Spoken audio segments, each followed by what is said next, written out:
Esta es nuestra segunda edición en esta feria sobre el prime time.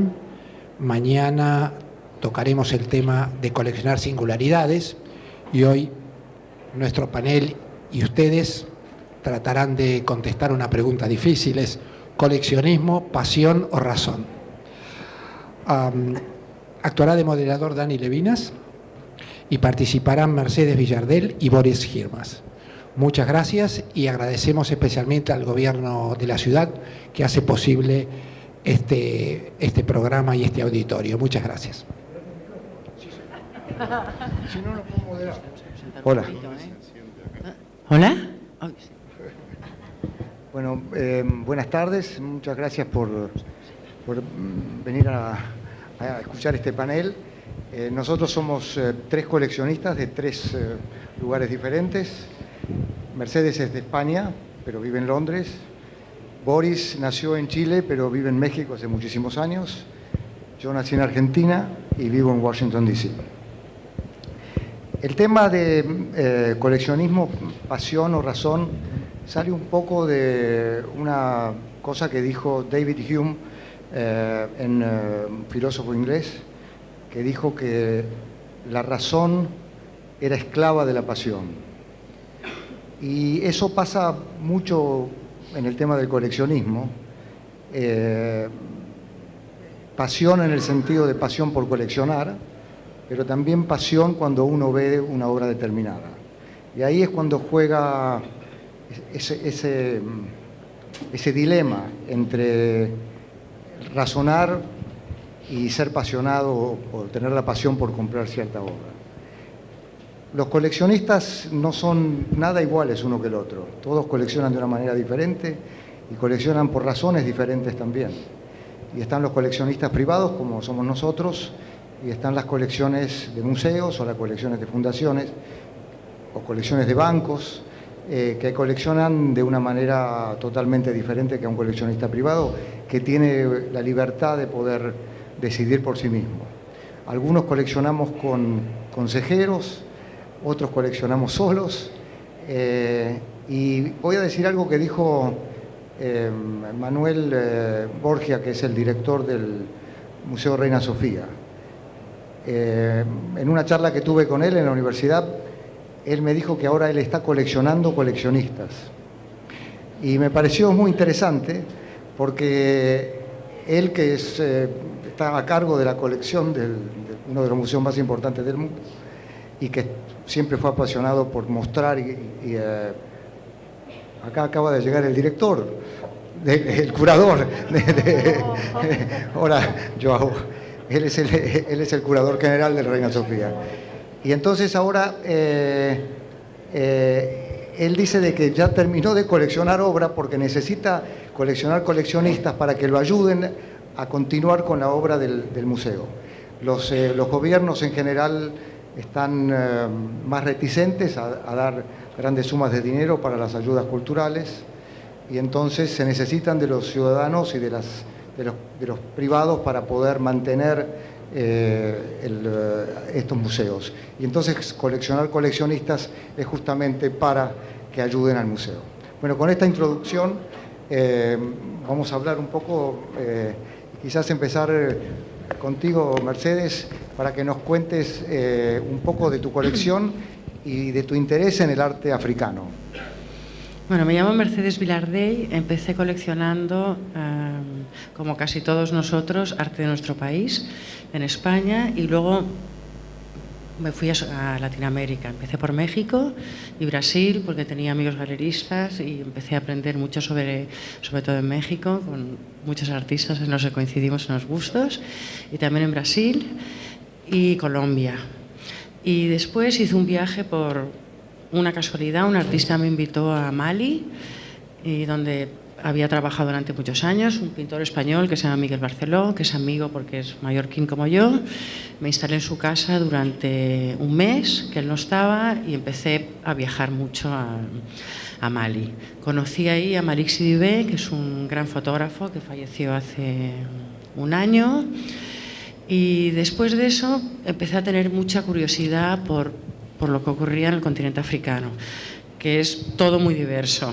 O sea, lo que se puede hacer en Mali, lo que se puede hacer en Senegal, son muchos países, aunque parece que la gente lo mete todo en el mismo container, es como en Latinoamérica, lo que se hace en Brasil, lo que se hace en Colombia, es todo muy diverso. O sea, que no es arte africano, es arte de Camerún, arte del Congo, arte de Senegal, West Africa, East Africa, cambia mucho por los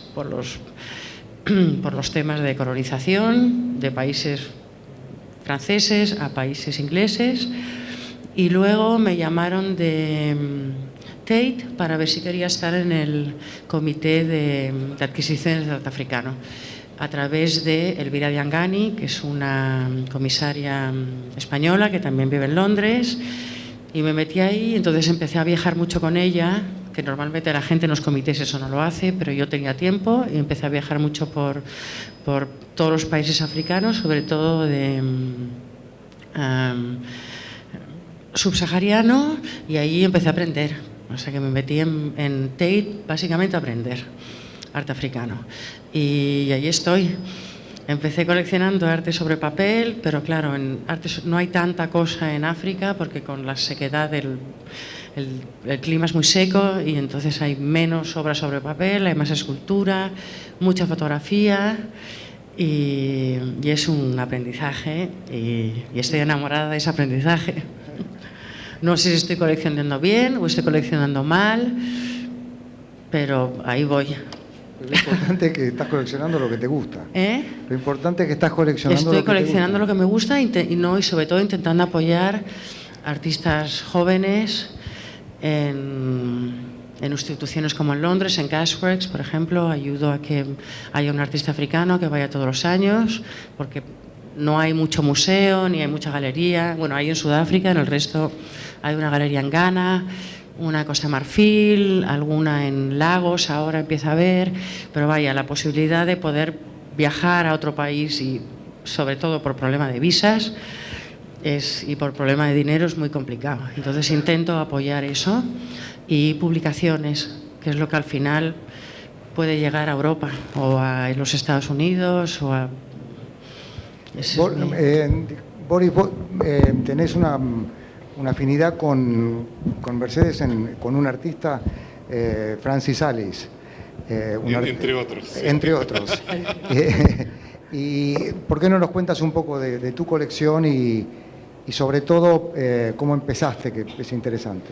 Yo empecé muy joven, empecé realmente un poco por emular lo que veía yo en casa. A mis padres les gustaba bueno, tener su casa bien puesta, no tenían idea de ser coleccionistas. Yo crecí viendo eso, sobre todo antigüedades, lo que uno ve en Latinoamérica, y desde muy joven me gustó el coleccionismo. Empecé precisamente comprando antigüedades y a principios digamos del 2000, cuando...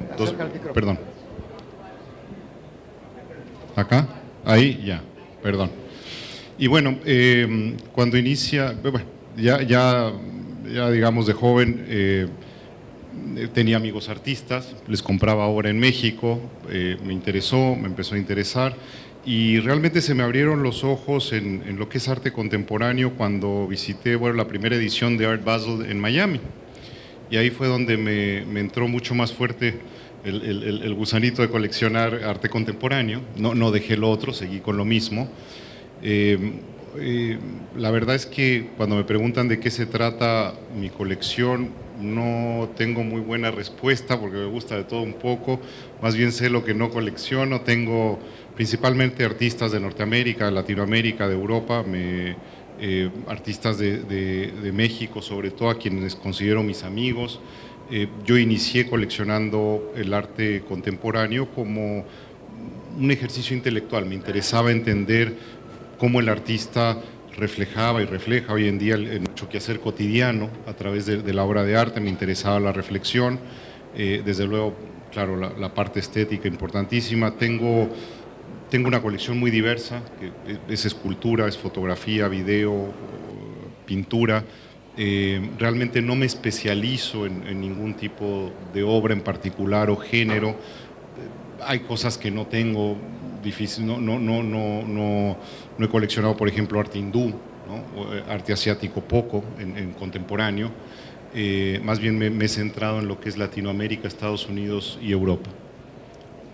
Y siguiendo el tema de nuestra conversación, que es pasión y razón, ahí aplicas la razón para decidir qué no compras o qué no... Mira, tuve un muy querido amigo, me dijo desde un inicio que mi colección desde luego no era institucional, así que no tenía que comprar nada, sino que tenía que comprar lo que me gustara y con lo que yo quisiera vivir. Para mí es pasión y es razón, son las dos. La verdad es que tiene que haber una pasión en el coleccionismo y desde luego que tienes que pensarte un poco las cosas y hacer la tarea, y ahí es donde entra la razón, la disciplina. Para mí el coleccionar es realmente mucho más sobre una disciplina, estar buscando la obra, las obras de arte hay muchísimas en el mundo, grandes artistas, grandes obras, hay mucho. Siempre puedes coleccionar, no es una cuestión como alguna gente piensa que es de presupuesto, es más bien de disciplina en mi opinión. Y ahí es donde te entra la razón y desde luego tiene que ser la pasión para que te interese hacer el estudio, ¿no? Trabajo también con asociaciones tanto en México como en Estados Unidos. Tengo la suerte de estar en el America Society, que lleva Gabriela Rangel como curadora. He estado invitado en el Comité Latinoamericano de Tate de adquisiciones, con Tiki Atencio al frente, la presidenta, que hace un grupo maravilloso. Hoy en día estoy como presidente de la Asociación de Amigos de la Sala de Arte Público Siqueiros en Ciudad de México y de La Tallera en Cuernavaca, que es la casa y el estudio de Siqueiros, donado, en efecto, legado al pueblo de México, y tiene un programa al frente de Tayana Pimentel, un programa muy dinámico, muy de avanzada en lo que es comisión tanto en obra de arte, que lo ha tenido por muchos años, como es también la Escuela Crítica de Arte, y es una de nuestras grandes bastiones hoy en día, siendo una sala de arte, y el estudio es una de las muy respetada. Lo que ha hecho Tayana es muy importante, la verdad es que es un gran orgullo, y ese es el tipo de cosa que a mí me interesa, estimular también que otra gente no necesariamente coleccione, porque yo soy de la idea que no todo el mundo tiene que coleccionar, pero por lo menos tienes que estar empapado, e idealmente, claro, que entre la gente joven logremos, ¿no?, imprimirle la pasión a que algunos de ellos coleccionen, sin duda. La pregunta el tema de las diferentes maneras de coleccionar, estoy ahora haciendo unos artículos para el diario El País de Madrid, y entonces tengo la suerte de poder entrevistar coleccionistas de diferentes partes del mundo, y lo interesante de esto es que las diferencias con las que la gente toma las decisiones para hacer lo que hace. Y les voy a dar un ejemplo. Entrevisté a Rosa de la Cruz en Miami, que tiene una colección muy importante de arte contemporáneo, sobre todo norteamericano. Empezó coleccionando arte latinoamericano, pero ahora es sobre todo alemán y norteamericano. Y ella me dijo, yo puedo comprar casi todo lo que yo quisiera comprar, pero no compro lo que a mí me gusta. Compro lo que a mí me gusta y que puedo mostrar en un contexto con otras obras que yo también ya tengo, y cuando las muestro en el museo. Cuando compro una obra, quiero que esa obra hable con otras obras que nosotros ya tenemos en el museo. Es decir, es una manera difícil para un coleccionista de decir, esto me gusta, pero no lo voy a comprar porque no va con el resto de mis cosas. Eso es una versión. La otra versión es Helga de Alvear, que es una gran galerista y una tremenda coleccionista en España. Tiene su propia fundación, la Fundación Alvear, que les recomiendo que lo vayan a ver. Es una colección extraordinaria porque empezó a comprar arte desde que tuvo la galería, y y compraba cosas que otra gente no compraba. Y ella me dice todo lo contrario. Me dijo, Dani, cuando yo voy a una feria y veo una obra que me gusta, me la compro. O sea, es más pasión que razón. Por supuesto que sabe lo que está comprando, no es que no lo sepa y que hay un razonamiento atrás de eso.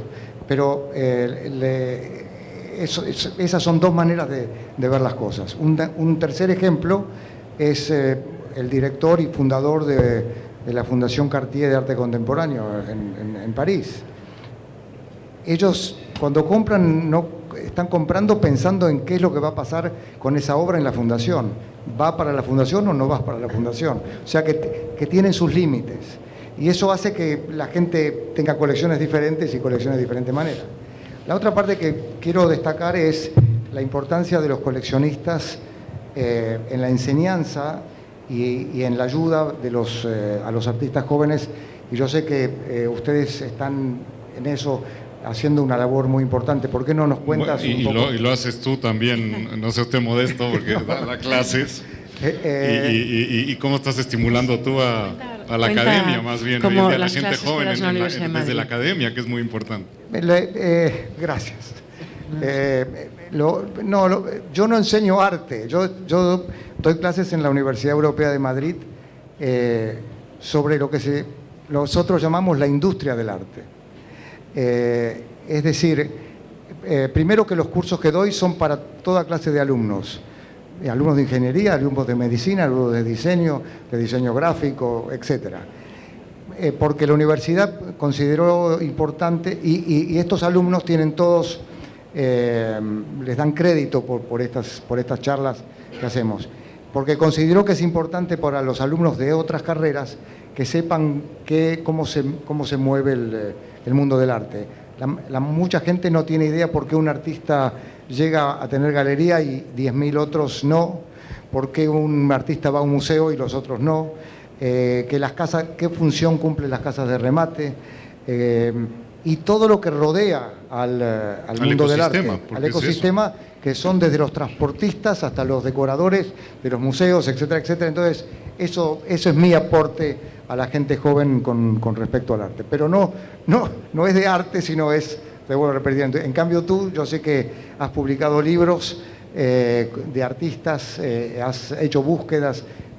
Por ejemplo, me contabas hoy el tema de este artista japonés, que es una historia, me parece muy interesante, que creo que la podrías contar para... Sí, encontré hace unos años en Nueva York, a través de Sean Kelly, una suite de dibujos que había estado guardada por más de 20 años y Sean la encontró.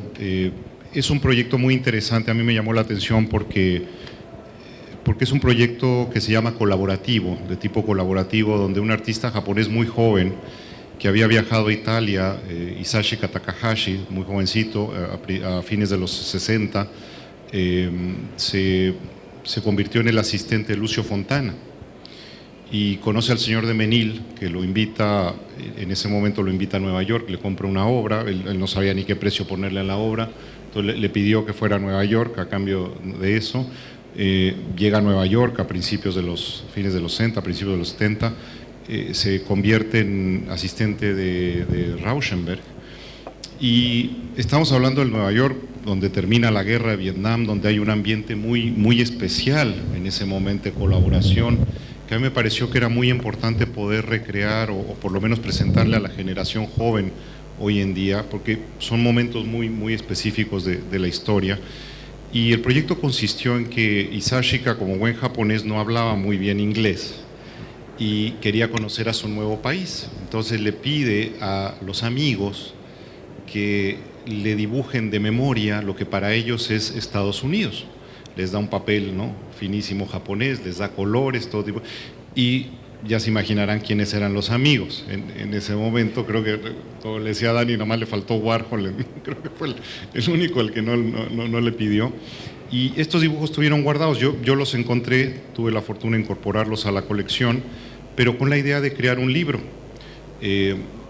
Conocí a Lucy Lippard, que a través de la Bienal de Santa Fe, la convencí de que escribiera la introducción al libro, una gran cosa, y publicamos con Hachette Cants, que es una gran editorial. El libro, para mí era muy importante que no se viera como un vanity project de un coleccionista, sino que fuera un estudio serio, presentar la idea, lo que se había dado, lo que se entendía como un proyecto colaborativo. Tuve la suerte que después me lo pidieran prestado para Japón, para la Fundación Hermès, Le Forum, y para mí en ese momento lo más importante era publicar el libro más que tener la obra en la colección, y afortunadamente lo pude hacer y la verdad es que fue una experiencia muy bonita, pero de nuevo lo que me interesaba en ello es poderle presentar a través de un buen escrito esta escena que se había dado en Nueva York, lo que es la colaboración a principios de los 70 entre los artistas, y que la nueva generación tuviera oportunidad de leer sobre ello. Mercedes, ¿cuál es tu relación con algunos de los artistas, no solamente los africanos, pero con los otros artistas que tú conoces, y qué es lo que tú haces para ayudarlos? ¿Cómo los ayudas? Porque sé que lo haces. Los artistas latinoamericanos que conozco, y hace muchos años que los conozco, y ya no les hace falta mi ayuda. O sea, bueno, Francis Alice, Carlos Amorales, Melanie Smith, entonces a ellos ya los apoyo. Teresa Margolles, sí. A ellos les apoyo más que nada acudiendo a sus inauguraciones en museos. Hay muchos de ellos que ya no tengo suficientemente dinero para coleccionarlos. Claro, cuando yo empecé a coleccionar Francis Alice los dibujos eran $500. Ahora ya pues son... Es como decía una galerista, son que muchos le tenían miles, entonces ya eso se complica. Le tenían que pagar el almuerzo. Sí, Decía Patricio Ortiz Monasterio. Sí, que en el fondo es lo que más me pone, no sé cómo se dice, el ayudar en los comienzos, porque sé que realmente necesitan un apoyo. Porque luego ya algunos han sobrevivido bien, otros han sobrevivido menos bien, porque claro, hay un amplio abanico. A algunos les funciona mejor, otros han tenido la suerte de tener una buena galería. También hay un factor de suerte, porque hay muchos artistas muy buenos que no han tenido la suerte de poder conocer a alguien que los haya movido, o a alguien en un museo, que es la gran pena. Y eso es lo que pasa mucho en África, que claro, no hay, ahora bueno, con internet es más fácil, pero hay muchos países africanos que internet funciona muy mal, es muy caro, la gente no tiene una terminal en casa, ni un teléfono con internet. Nosotros eso no lo vemos, pero eso es lo que realmente pasa. En Sudáfrica no, pero en el resto de los países internet, a lo mejor un día a la semana pueden ir a un locutorio, pero no tienen dinero para investigar. Este es el grave problema que tienen ellos. Entonces yo intento apoyarlos, sobre todo en las bienales. Hay varias bienales en Dakar, en Johannesburgo ya no existe, en Lubumbashi, en Bamako. Intento sobre todo apoyar las publicaciones que hacen esas bienales para que luego se puedan comprar fuera del continente, lo cual también es un grave problema porque los transportes son muy caros, es muy difícil que todo eso circule. Pero entonces poco a poco... Hay en este momento en el mundo entero una tendencia a mirar el arte africano de una manera que no se miraba hace unos años. Sí, eso es una moda, lo cual me preocupa. Y espero que no sea una moda, que sea algo que se quede, porque ahora veo un montón de museos y galerías que ahora tienen artistas africanos, y no sé si eso, espero que eso dure. En Latinoamérica quedó. Lo que hablábamos de ferias y en casa de subastas. Sí, por ejemplo, siempre por muchos años nos consideraron periferia en Latinoamérica. Se inventó las subastas de arte latinoamericano que, como conversábamos hoy en la mañana, decidió Christie's y Sotheby's ya no tener hace una subasta de arte africano ahora en Londres. Entonces, ¿cómo ves tú eso? Yo creo que es positivo, porque quiere decir que nos quitamos de alguna manera la etiqueta, pensaría yo, y creo que eso es bueno. Pero el problema, por ejemplo, de las subastas de arte africano de Christie's en Londres es que, pues tienes un William Kentridge, un El Salahi, tienes alguna cosa importante, pero luego también mucho artista joven que no se han podido desarrollar. Y eso es nefasto, porque hay mucha cosa que no se vende y ya lo has destrozado antes de que haya empezado. Y eso pasó también, ¿no? en el latinoamericano, porque en el latinoamericano tú ponías, había artistas que les iba muy bien en subasta, pero igual te metían el colonial, las antigüedades, la gente joven tenía miedo, porque creo que es peligroso que te vaya mal en subasta como gente joven. Sí, yo creo que lo que estamos comentando es que las Sotheby's y Christie's y también Phillips separaban el arte latinoamericano del resto de las subastas y tenían días especiales, etcétera.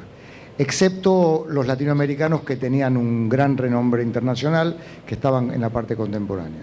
Decidieron ahora no hacer eso más y juntar a los artistas latinoamericanos con el resto de arte contemporáneo. Quizás no están en el remate de la noche, que es el más importante, pero lo ponen en el remate de la mañana o en el remate de la tarde. En mi opinión, eso tiene ventajas y desventajas. Ventajas porque yo creo que si el artista es bueno, tiene que estar con los otros artistas buenos. Y había muchos artistas latinoamericanos que nunca podían llegar a cierto nivel porque los segregaban, los ponían en una caja separada.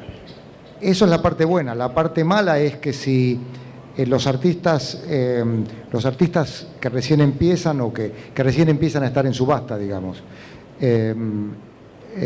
no se venden, los van a eliminar. Y los van a eliminar y eso va a ser malo para el artista. Entonces, esos van a desaparecer y como no hay más subastas de arte latinoamericano, no van a tener lugar donde estar. Y es real que la subasta no es lo mismo que una galería, esto es una discusión que se tiene siempre de la importancia o lo nefasto que son las casas de subastas, pero creo de que el resultado para muchos de los artistas va a ser bueno y para muchos de los artistas no va a ser tan bueno. Es una situación muy difícil y eso es el tema con África. Pero claro, el problema con las subastas de arte africano es que las casas de subastas van directamente a los artistas, a por obra, cosa que no creo que pasara en las latinoamericanas, que ya venían tu coleccionista, porque el artista africano no sabe cómo funciona una casa de subastas. Y va a Bonhams y le dice, pues danos una obra, entonces eso complica mucho más, porque muchas de esas obras luego no se venden. Creo que lo importante... O se venden...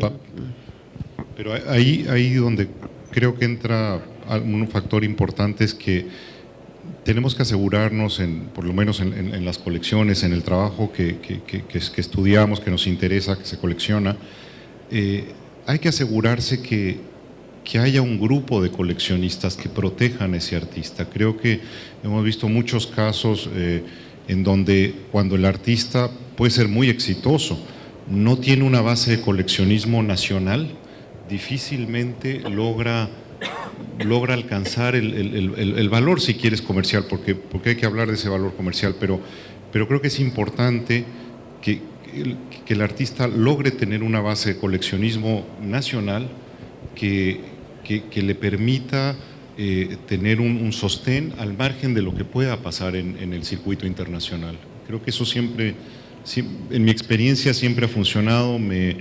Por ejemplo, me llamaba la atención Roberto Mata.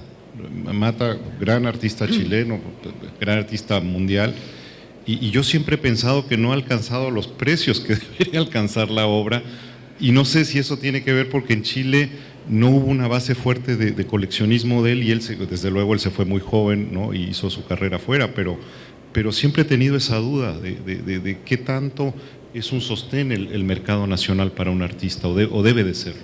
Pero en África, por ejemplo, eso no existe. Esa base de coleccionismo existe en Sudáfrica, donde hay 6 coleccionistas. Que los conozco, hay 6.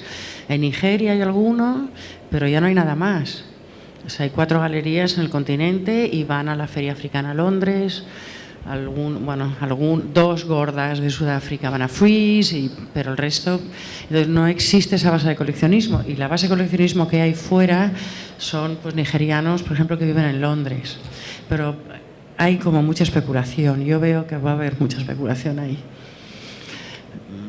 Yo creo que lo que dices, Boris, es importante, y hay muchos ejemplos por ejemplo, en Brasil y en México, del sobre todo Brasil, de lo importante que han sido los coleccionistas brasileros para que el arte brasilero se convierta en una potencia latinoamericana en el exterior, en Europa y en Estados Unidos, porque hay mucho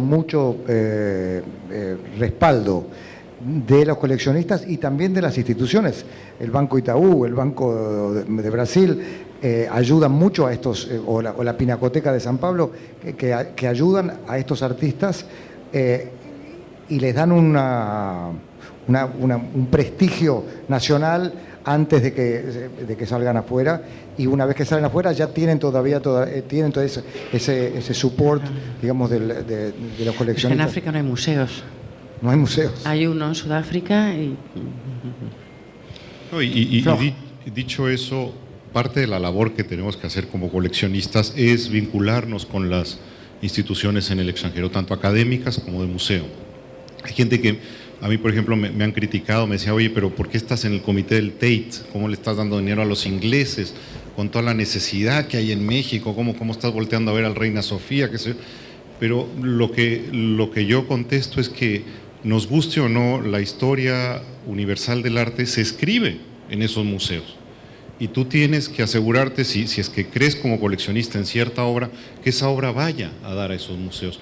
Y esa es una labor muy, muy importante, porque en efecto, como dice Mercedes, a veces puede haber en el país del artista, en la región puede haber una falta de instituciones, y es muy importante que logremos, y es una labor, como siempre estoy convencido de ello, es una labor que como coleccionistas debemos vincularnos con las instituciones en el extranjero. Bueno, hay muchas instituciones en Nueva York, en Londres y ahora también en Alemania, donde están buscando a coleccionistas latinoamericanos en particular, para que y también de la India, para que pertenezcan a esos grupos de adquisición, para que los ayuden a difundir a los artistas de esos países. Nosotros hace poco estuvimos en India y hicimos un recorrido de coleccionistas. India es una potencia tremenda. Por la cantidad de habitantes que tiene, no tiene la representación de los artistas que debería tener, pero está tomando muchísima fuerza, y hay muchos artistas de la India que ahora ya están representados en casi todos los museos del mundo. Unos precios exorbitantes. Sí. Pues yo fui este año a la Delhi. Bueno, fui a Bangladesh, al Summit de Bangladesh, y luego me fui a Delhi. Y coincidí con la feria y me quedé asustadísima de los precios que vi, y la feria estaba vacía. Había 10 coleccionistas. Y que además es peligroso, también estaba lleno de instituciones, porque daña, pero me quedé muy asombrada y pensé, aquí no hay una base de coleccionistas, hay una base coleccionista de gente con no mucho dinero, muchísimo dinero. Entonces eso acota mucho. Y es peligroso porque eso sí puede destruir la carrera de un artista. Es, como se dice, muy fácil subir los precios. En 10 años a lo mejor ese artista a lo mejor nadie lo mira, que pasa mucho. Pero los artistas los miran unos años, yo creo que es todo cíclico. Hay como ciclos de 10 años. De repente uno se pone de moda, porque esa es la realidad, y luego a los 10 años la gente se olvida, y luego puede volver a resurgir. Pero eso hace daño al artista, al galerista, al todo porque es una cosa que es muy frágil, todo se sujeta por unos hilos muy finos, aunque parezca que todo esté muy asentado, no. Bueno, yo creo que podremos saber a la gente si quiere hacer algunas preguntas, si le quieren pasar. Adelante. Hay un micrófono para... Ahora te traen un micrófono.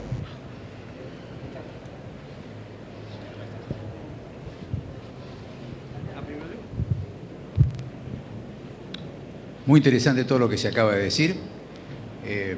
Yo quisiera preguntar con respecto al arte africano, donde usted hace una diferencia de África. No digo, si se acerca un poco. Usted hace la diferencia de África, con la diversidad de países y de estilos, con Sudáfrica.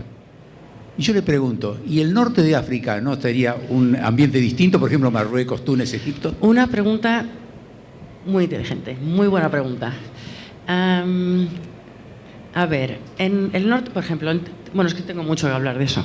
El norte de África no se considera africano. Ellos no se consideran africanos.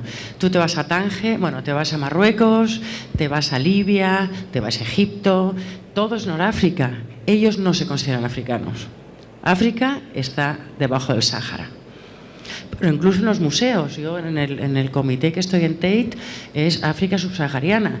El norte de África es otro grupo que está con el Líbano, Siria, o sea, es Medio Oriente. O sea, que no se considera, yo sí lo considero. A mí me encantaría que el grupo este en Tate fuera Noráfrica y todo el continente, pero eso no es. Pero el año pasado hice un curso estoy haciendo un curso en SOAS, que es una pequeña escuela en Londres, y sobre estudios africanos, y el norte de África no está incluido en estos estudios. Y no es lo que nos pasa en Latinoamérica, que también nos meten en el mismo saco. En otro saco. Y eso sin considerar Canadá y Estados Unidos, pero la verdad es que nos meten en el mismo saco a toda Latinoamérica y hay una diversidad que no tiene nada que ver. Y lo que miran Buenas tardes. en Kenia o lo que miran en Camerún es que no tiene absolutamente nada que ver. Fueron distintas colonizaciones, todo. Buenas tardes. La pregunta es, ¿son coleccionistas privados? Cuando compran o cuando adquieren una obra, ¿la piensan también en función del espacio donde va a estar esa obra? Yo al principio sí lo hacía, pero ahora ya no, porque no tengo un espacio donde colocarlo. La pregunta viene porque hay que tener el lugar para un determinado tamaño, o si es una escultura. Yo cambio las obras de vez en cuando. ¿Cómo se define es que eso? es muy complicado. Bueno, Esa es mi curiosidad, ¿no? Yo soy arquitecto, entonces de ahí viene la pregunta. Uno muy rápido entiende que se terminan las paredes. Sí.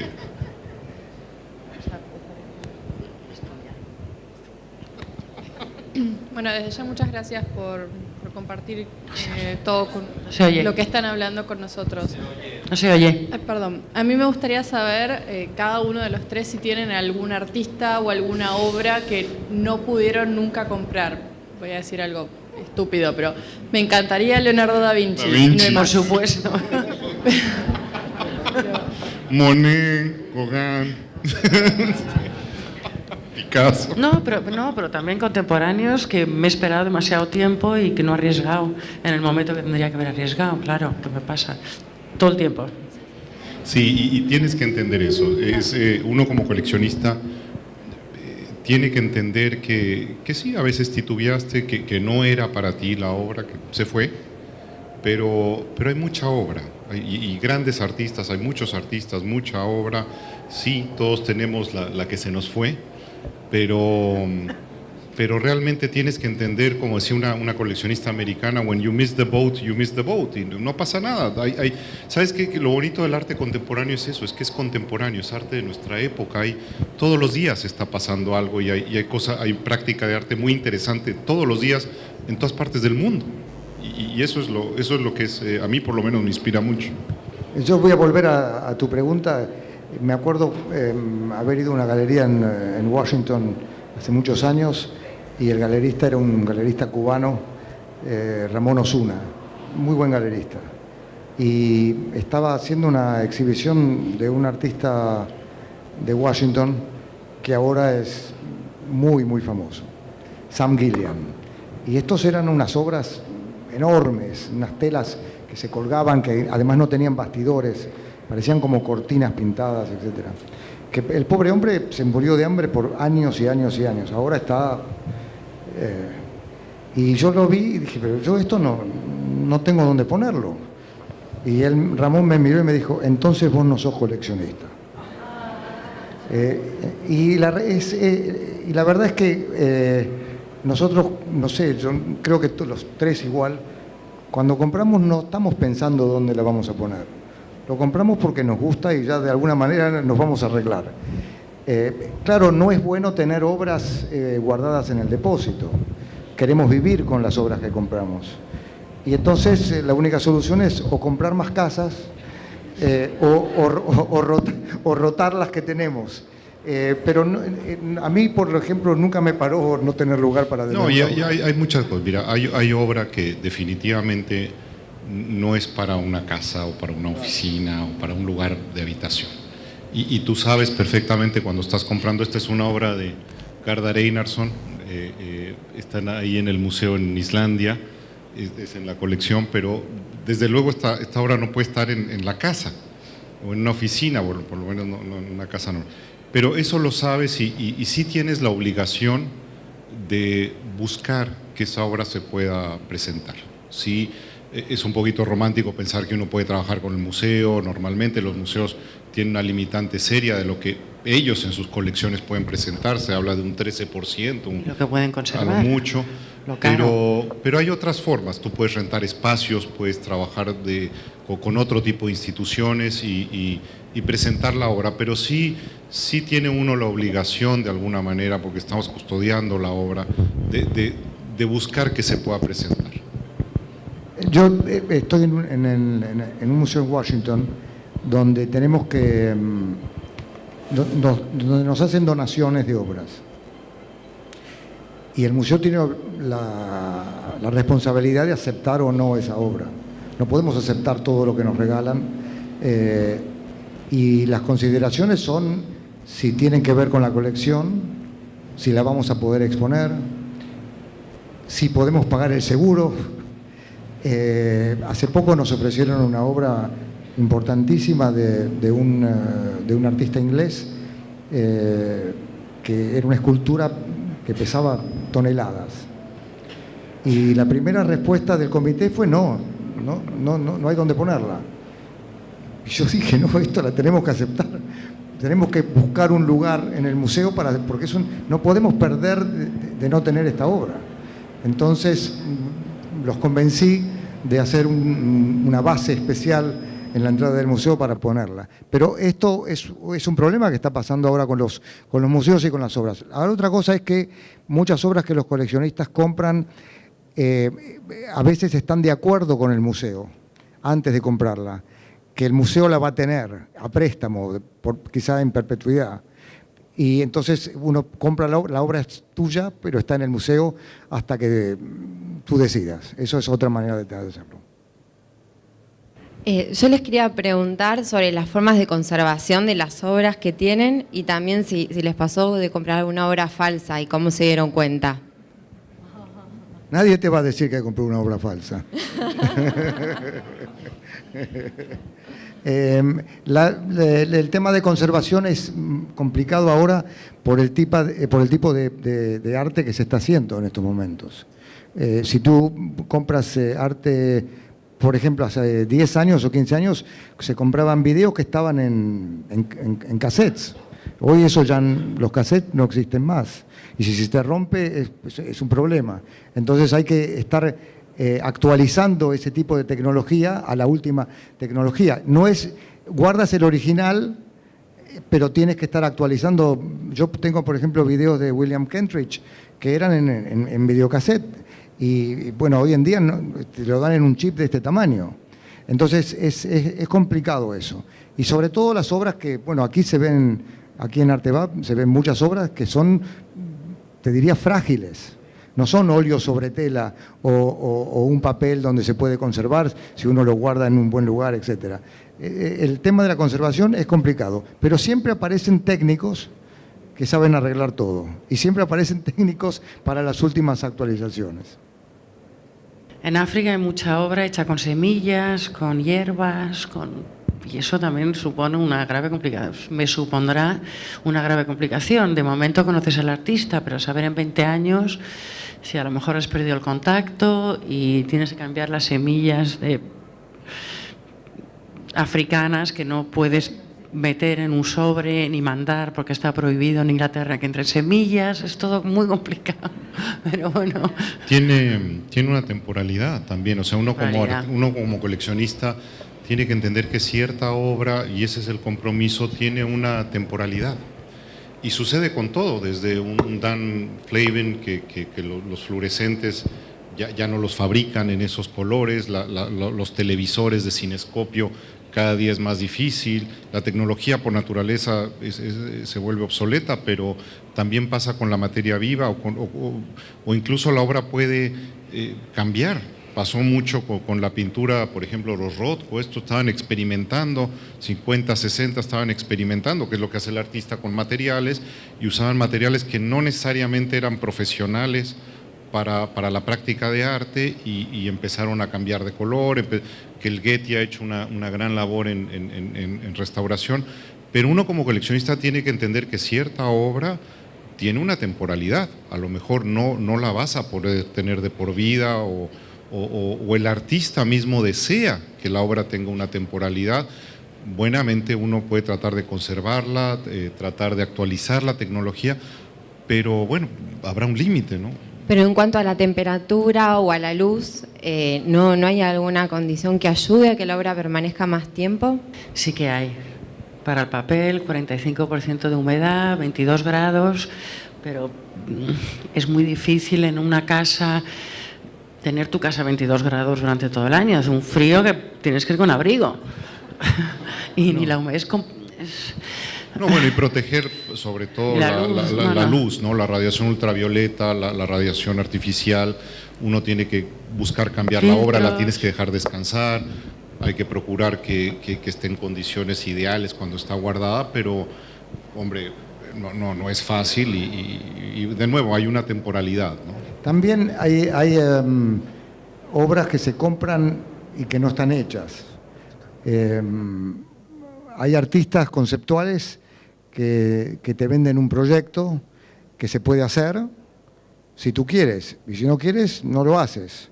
Y lo tienes guardado el proyecto, tú eres el dueño de ese proyecto hasta que el proyecto se haga. Eso pasó con la colección Panza italiana, que fue uno de los primeros coleccionistas que compraba obras justamente de Donald Judd, etcétera, donde la obra no se hizo nunca. Y entonces, cuando decidió el señor Panza vender parte de su colección, le vendió algunos de los planos al Museo de Arte Moderno de Nueva York, y ahí fue que decidieron contratar a alguien que haga las obras.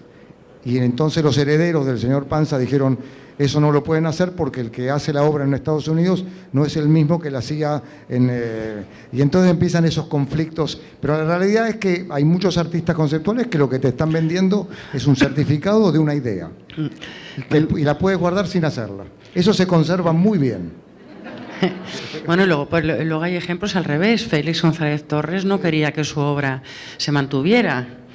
Y está lleno de Félix González Torres, pero debe estar revolviéndose en la tumba. ¿No? Porque el mercado al final, nos guste o no, muchos de estos artistas no querían entrar al mercado y acabaron entrando al mercado de todas maneras, y el mercado los consume y en contra de su voluntad. Incluso ya, bueno, todo el tema de las fundaciones, que es otro gran tema, ¿no? ¿Otra pregunta? ¿No? Bueno, muchas gracias entonces. Gracias a todos. Gracias.